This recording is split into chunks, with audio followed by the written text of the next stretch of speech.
Assalamualaikum warahmatullahi wabarakatuh. Kurang dari 20 menit ke depan, saya akan menemani Anda di dalam program Bukan Kultum Biasa. Hadir di sebelah saya karena sengaja saya undang. Beliau adalah seorang akademisi sekaligus praktisi media yang kepakarannya sudah tidak bisa diragukan lagi. Beliau dari UINHAS Jember, populis dipanggil dengan sebutan Mas Kun karena nama lengkapnya Dr. Kun Wazis. Dalam spirit istiqomah Ramadan, karena saat ini kita tengah menjalani puasa Ramadan, beliau akan mengulas rahasia dahsyatnya komunikasi. Komunikasi ternyata tidak saja penting, tapi juga mendasar bahkan menentukan di dalam hidup dan kehidupan. Apa urgensi memahami hal itu? Mari kita retas pemikirannya. Mas Dokter, Ya, tapi saya lebih enak panggil Mas Kun aja deh ya. Monggo, Oke. Dr. Aris. Oke. Mas Kun, tidak bisa dipungkiri bahwa siapapun itu di era kekinian, mulai bangun tidur hingga tidur kembali, tidak lepas dari alat komunikasi karena komunikasi tidak bisa dibendung. Melalui komunikasi, orang akan mendapatkan informasi baik yang halal, yang haram, yang subhat. Kadangkala atas dasar itu semua bisa menimbulkan hal yang katakanlah tidak kita inginkan. Apalagi di tengah Indonesia yang tidak baik-baik saja. Sebenarnya apa sih dampak dari dahsyatnya komunikasi semacam ini? Ya, terima kasih Dr. Aris. Kita sudah ada di acara yang spesial Ramadan tahun 2026 ini. Menarik sekali, kajian ini penting. Bahwa ternyata dalam kehidupan kita ini kita tidak bisa tidak berkomunikasi. Setiap hari kita ngobrol, mungkin menyampaikan pesan. Dan ternyata menurut kajian ilmu komunikasi itu pesan, informasi itu menentukan tindakan seseorang. Karena informasi itulah menjadi salah satu produk pemikiran. Informasi mana dia mendapatkan itu akan mempengaruhi cara pandangnya. Cara pandang itulah yang akan mempengaruhi tindakannya. Nah, itu dalam dalil komunikasi sudah dipahami oleh para pakar komunikasi bahwa informasi menentukan tindakan komunikasi. Jadi informasi tadi yang Dr. Aris bilang, ini kok ada yang sifatnya sarkasme, ada ujaran kebencian, itu juga produk informasi. Yang nanti kalau kita mau tarik dalam perspektif Islam, tentu ada konsekuensinya. Bagaimana kalau seseorang menyampaikan ujaran kebencian atau mengkomunikasikan pesan kebencian itu kepada orang lain dan berdampak buruk. Demikian juga sebaliknya, ada konsekuensi yang menarik nanti dalam Islam itu bahwa ketika orang mengkomunikasikan pesan kebaikan, itu akan ada dampaknya juga kepada masyarakat. Nah, jadi kami orang-orang komunikasi percaya bahwa apa yang dikomunikasikan itu akan menentukan tindakan masyarakat. Tindakan keluarga kita, mungkin yang pesan apa yang kita berikan kepada anak kita, pesan apa yang sering kita bincangkan di kampus, kita bincangkan di masyarakat, itu akan menjadi satu energi orang untuk melakukan tindakan apa. Nah, inilah yang saya kira semua kegiatan-kegiatan perubahan sosial tidak lepas dari komunikasi. Termasuk kalau kita lihat teladan kita Rasulullah, apalagi di suasana Ramadan ini, dahsyatnya yang dikomunikasikan oleh Rasulullah kepada hambanya bahwa puasa itu kewajiban, puasa itu mendapatkan satu pahala, sampai sekarang dirasakan dampaknya. Ini karena dikomunikasikan. Nah, itulah yang menjadi penting bahwa setiap komunikasi itu akan menentukan tindakan komunikasi seseorang. Dan hari ini kita melihat perubahan-perubahan itu tidak bisa dilepaskan dari kegiatan komunikasi. Bahkan dari penjelasan yang disampaikan oleh Mas Kun, saya bisa melakukan abstraksi yang lebih luas. Tidak saja sebatas perilaku atau tindakan, bahkan juga bisa mempengaruhi sistem. Nah, kemudian begini, melalui komunikasi, orang mendapatkan informasi. Betul. Berarti dia memperoleh sesuatu dari kaidah tidak tahu menjadi tahu. Betul, Mas Haris. Ya. Kemudian setelah itu ya menentukan transformasi, Ya. ya, melahirkan nilai-nilai Betul. ya yang mengintervensi perilaku. Ya. Sehingga dari informasi, menurut penjelasan Mas Kun tadi, timbul kebencian, fitnah, Betul. gitu, provokasi. Gitu.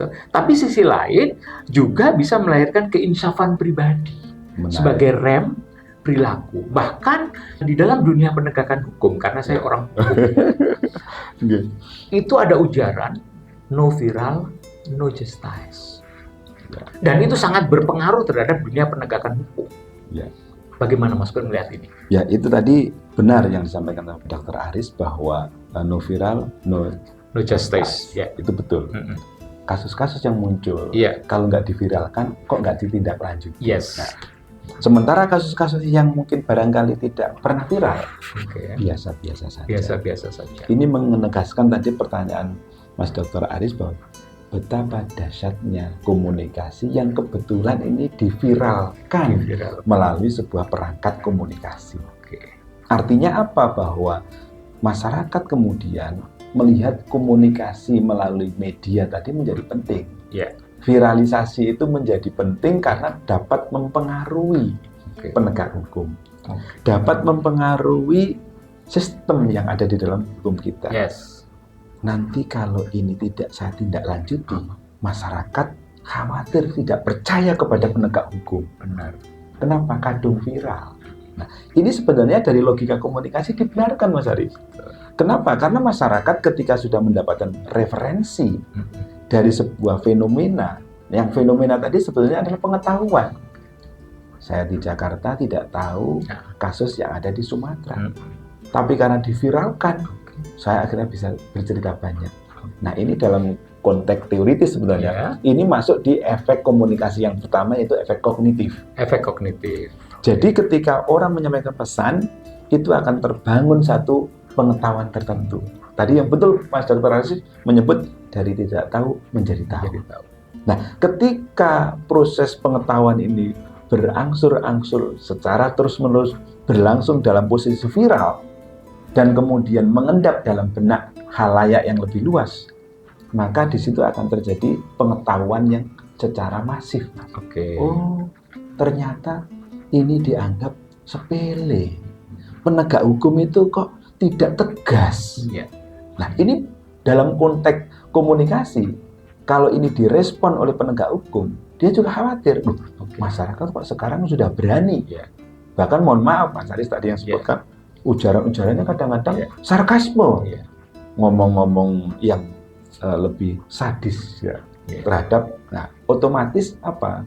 Berarti masyarakat di sini masuk sudah area yang kedua, itu efeknya itu afektif, Mas. Rasa. Jadi ketika pengetahuan itu muncul dalam benak masyarakat, maka masyarakat akan merasakan apa? Nah, ini akan berbahaya kalau rasa ini mengakumulasi secara luas dalam bentuk viralisasi tadi, disampaikan terus-menerus, bisa di DM, bisa mungkin kemudian dikontak langsung orangnya, ketemu, gimana? Kita bikin gerakan gitu. Maka yang berbahaya adalah pada efek yang ketiga, yaitu pada efek yang namanya konatif. Yaitu tindakan komunikasi. Masyarakat bergerak berdasarkan satu akumulasi pesan yang dibangun melalui viralisasi tadi. Maka kita lihat kadang-kadang beberapa kasus gerakan-gerakan perubahan sosial hari ini itu digerakkan melalui viralisasi di media sosial. Kalau memang demikian, berarti komunikasi itu pada gilirannya secara fungsional menjadi independen variabel, penentu perubahan. Betul. Itu kan ya? Nah, kemudian yang tidak kalah pentingnya, ada alat dalam komunikasi, ada alat, ada konten, ada substansi, ada human sebagai subjek. Nah, melihat fenomena seperti yang Mas Kun ulas sedemikian rupa melalui fakta-fakta yang ada, siapa atau komponen mana yang harus dilakukan semacam tata kelola agar komunikasi ini menjadi lebih fungsional terhadap keberadaan manusia. Manusia dulu kah, alatnya kah, atau kontennya? Bagaimana ini? Ya, kalau kembali kepada human communication, bahwa sebetulnya yang mengkomunikasikan itu tetap manusia. Manusia. Artinya pesan yang diproduksi melalui media sosial, media online, Iya. media massa, baik cetak, media penyiaran maupun Iya. media yang lain, atau sekarang itu adalah digital media, di era new media itu sebenarnya yang memproduksi pesan tetap manusia. Tetap manusia. Maka langkah yang pertama itu adalah memastikan bahwa mereka yang memproduksi, atau kita sebut dalam kajian komunikasi adalah komunikator, itu harus dipastikan ini siapa, atau kredibilitasnya, integritasnya, karena ini akan menentukan jenis pesan yang akan dia viralkan itu tadi. Maka kita lihat ketika kasus-kasus hoax, itu kasus hoax itu kan tetap diproduksi oleh seorang komunikator. Dia memproduksi satu kebohongan itu untuk memancing publik, sehingga responnya menjadi sangat kontroversi. Yang itu tujuannya menurut komunikator, ujung-ujungnya cuan. Mereka ketika direspon oleh publik semakin banyak, ada iklan masuk, nah dia mendapatkan kompensasi. Nah ini berarti sekali lagi tetap manusianya dulu. Sehingga ketika dia memiliki aspek moralitas yang baik, maka pesannya akan berbeda yang ditampilkan atau disajikan di lini-lini media massa, media sosial. Nah inilah yang kemudian harusnya, yang sekarang ini sebenarnya sudah bagus mengilhami komunikator-komunikator ini, ahli hukum, kemudian pakar komunikasi, pakar politik untuk membuat sebuah regulasi. Karena bagaimanapun regulasi ini kan berangkat dari sebuah komunikator. Ini harusnya diatur bagaimana. Kok sekarang komunikasinya ini lalu lintasnya tidak menjadi menarik. Ada sarkasme, ada ujaran kebencian, ada bullying dan lain sebagainya. Ini berarti harus ada sebuah aturan. Maka muncullah kemudian kalau di media sosial itu kan undang-undang ITE, informasi dan transaksi elektronik, untuk menjaga agar kemudian publik itu dihormati di dalam proses lalu lintas penyampaian pesan. Di media massa ada undang-undang pers. Itu kan sama, itu produk pesan gitu ya. Termasuk kemudian ketika kita bicara KUHP gitu ya, ujaran-ujaran kebencian itu kan juga diatur di dalam regulasi hukum kita. Tujuannya apa sih? Itu ada ujaran kebencian, pencemaran nama baik. Itu kan sebetulnya produk komunikasi. Kok mencemarkan nama baik? Kalau ini dibiarkan, kira-kira bagaimana rasanya? Orang dicemari nama baiknya. Kira-kira gitu Mas. Jadi yang pertama harus dibangun adalah morality menurut saya. Komunikator ini yang harus menyajikan satu produk pesan, kemudian menghadirkan satu sistem. Norma-norma di situ kan, termasuk di dalamnya regulasi yang lebih mengikat tentunya, agar pihak-pihak yang melakukan satu proses lalu lintas pesan itu saling dihormati. Di titik mana? Mulainya kan kemudian batasan umumnya yang disepakati, misalnya tidak boleh kemudian mengobarkan konflik SARA di situ. Nah ini salah satunya nih Mas Ari. Baik. Nah ini baru kali ini saya bersanding dengan pakar komunikasi, tapi dia paham hukum, kan begitu. Ya, itu saya tautkan bahwa di dalam referensi hukum itu ada ujaran juga yang disampaikan oleh Cicero, Ibius Societas, di mana ada masyarakat, di situ ada hukum. Kalau masyarakat itu sedemikian troubling, mengalami hal yang potensial destruktif, maka hukum sebagai wujud kehadiran negara itu harus mengintervensi, dan itu sudah sampaikan. Nah, ada lagi begini, komunikasi kita sepakat bahwa hal itu tidak bisa kita hindari di era kekinian. Namun kalau kita telisik lebih dalam, komunikasi itu tidak sebatas menyampaikan informasi, tapi dilekati unsur lain. Sehingga komunikasi itu kadang dihadapkan dilema antara motif algoritma yang berorientasi cuan dengan satu metode komunikasi yang substantif dan beradab. Tidak mudah tentunya, fakta akan lepas dari kenyataan demikian. Bagaimana menurut Mas Gun? Ya betul, memang ini kan era berubah, generasi berubah. Dulu mungkin zaman saya di era-era 74 itu tidak sama sekali mengenal Android. Tidak ada satu media yang melakukan proses viralisasi pesan sedemikian membanjir. Sehingga saat ini kadang-kadang kita ini merasa dipusingkan dengan banjir informasi itu. Tetapi yang harus dibaca adalah bahwa apakah setiap informasi yang disajikan itu, kata kuncinya sebenarnya adalah informasi apa Oke. yang akan kita sajikan kepada publik ini. Nah ini sekarang suasananya Ramadan. Oke. Suasana Ramadan itu kan suasana al-habsu, menahan sebenarnya. Yang di dalam ajaran Rasulullah itu sebenarnya diberikan satu term bahwa salamatun insan bihifdil lisan. Bahwa keselamatan manusia itu sangat bergantung kepada lisannya. Dibantu pada Lisannya, betul. Bahwa ternyata hampir semua produk tindakan kita, perubahan apapun yang kita ciptakan berangkat dari lisan. Baik lisan itu kita sampaikan secara langsung seperti ini, face to face, maupun nanti kemudian kita membuat satu media online, kemudian kita viralkan. Nah, dalam hal ini algoritma itu menjadi tren hari ini karena orang tidak kemana-mana bikin sesuatu yang kontroversi, bisa memancing kontroversi publik sehingga menimbulkan satu algoritma yang cukup tinggi. Disitulah ada cuan masuk. Nah, harus kita sadari bahwa kalau itu produknya baik, it's okay. Karena dia akan memberikan perubahan-perubahan yang baik kepada masyarakat. Karena itu tadi, viralnya itu tadi kan berarti ada follower. Kalau follower ini mereka-mereka yang mungkin barangkali memiliki kepentingan yang tidak baik, maka kemudian dia juga bisa memproduksi ketidakbaikan itu untuk mempertahankan viralnya sebenarnya. Tidak apa-apa, ini yang penting ini banyak followernya, tidak masalah. Nah, maka dalam perspektif Islam, cara kita mencari cuan tidak seperti itu. Jangan karena hanya viral, misalnya oke lah ada kasus bullying diviralkan, kasus mohon maaf pornografi diviralkan, gitu ya. Kemudian dia dapat cuan. Nah, dalam perspektif Islam tentu tidak seperti itu. Nah, sehingga kalau kita semakin mengkomunikasikan hal-hal yang baik, kemudian itu diikuti oleh orang, maka sebetulnya itu ada pahala jariah di situ dalam perspektif Islam ya. Tentu ini memotivasi orang untuk melahirkan satu produk-produk kebaikan. Tentu kebaikan itu sifatnya bisa perspektif berdasarkan keilmuannya. Yang hukum mungkin bicara soal hukum, yang komunikasi, yang bicara politik tentu bicara norma-norma politik yang baik gitu ya.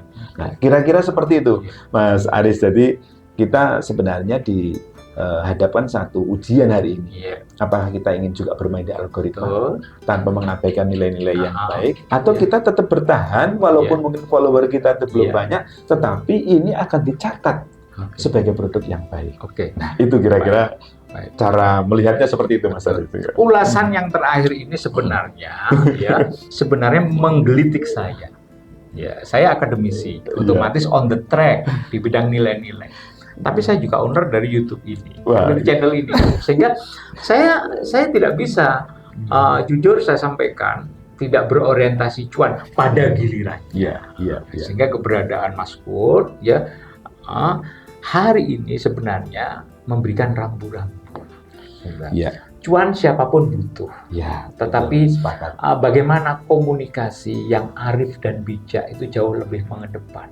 Karena pada diri kita itu kan melekat nilai-nilai. Sehingga kalau saya simpulkan bahwa metode komunikasi yang arif dan bijak adalah metode komunikasi yang dijalankan sesuai dengan fungsinya tanpa menegasikan nilai. Kan begitu ya, Mas? Siap.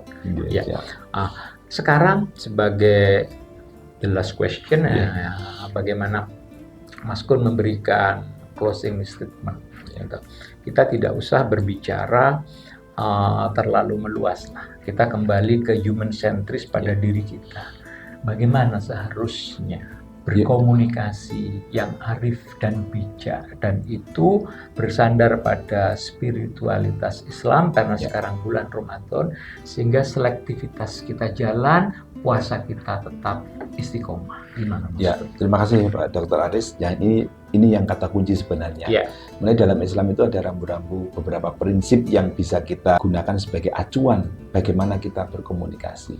Jadi dalam prinsip-prinsip komunikasi Islam itu sebenarnya sudah diberikan satu rambu-rambu, Mas Aris. Misalnya Rasulullah itu memberikan satu penegasan tentang qaulan sadida, qaulan ma'rufa, qaulan layyina, qaulan baligha, qaulan maisura. Kita ambil misalnya qaulan ma'rufa.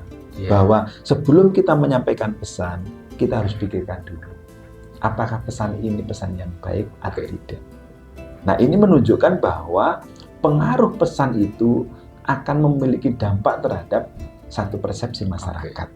Maka kadang-kadang kalau kita tidak bisa berbuat atau mengatakan benar, auliyasmut, maka kita lebih baik diam. Nah, itulah mungkin dalam peribahasa disebut diam itu emas. Karena saat itu posisinya memang tidak perlu untuk kita sampaikan, untuk kita bincangkan seperti itu. Itu ma'ruf. Atau kita mengambil qaulan syadid, bahwa kata-kata yang kita sampaikan itu jelas. Maksudnya jelas sumbernya, jelas referensinya. Kalau kita bicara mungkin fikih di dalam Islam, kita jelas menggunakan fikihnya siapa. Menggunakan dasarnya ulama-ulama imam mazhab yang kita pakai yang mana, Imam Syafi'i, Imam Malik, dan lain sebagainya. Maka di situ menjadi penting bahwa setiap informasi yang kita sampaikan kepada masyarakat itu adalah informasi yang bersumber pada kebenaran. Nah, dalam kajian kita di Ramadan ini 2026 ini menarik sekali bahwa ketika kita mengkomunikasikan sesuatu yang buruk, ternyata itu bisa menghilangkan pahala puasa kita. Nah, ini sudah dikupas oleh para ulama sudah cukup banyak. Itu menunjukkan bahwa mengkomunikasikan sesuatu perlu hati-hati, perlu direncanakan, perlu apalagi kemudian ditampilkan dalam bentuk medsos atau media online yang lain. Maka disitulah yang prinsip-prinsip itu menjadi penting gitu ya. Konsep yang paling menurut saya sampai hari ini saya pegang adalah menggunakan konsep tabayun. Jadi tidak perlu harus viral dulu. Kalau ini mengandung satu sarkasme, bullying, tahan dulu. Jadi saring dulu, jangan sharing. Jadi disaring itu apa? Tabayun, konfirmasi dulu apa benar, sumbernya siapa. Kalau kami dalam konsep jurnalistik 5W1H. Siapa sumbernya, di mana kejadiannya, kapan, mengapa, terus bagaimana prosesnya.